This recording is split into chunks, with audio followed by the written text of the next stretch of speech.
दोस्तों हम पॉपेट गेम खेलना शुरू कर रहे हैं, तो देखते हैं। चलो पहले वन फिंगर से, अब 2 फिंगर से, 3 फिंगर से, देखते हैं कौन हारता है। और तो फिर 4 फिंगर वाला आ गया।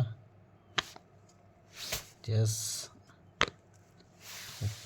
तो गेम बराबर पे छुटी हुई है अभी दोबारा। अब सीधे 3 उंगल से शुरू करते हैं।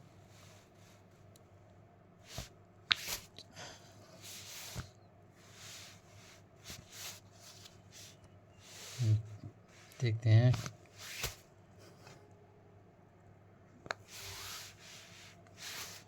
अच्छा, अब मेरी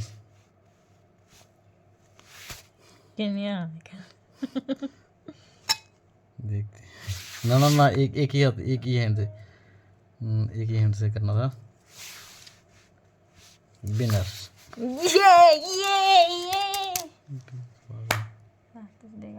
खराब करी इसने।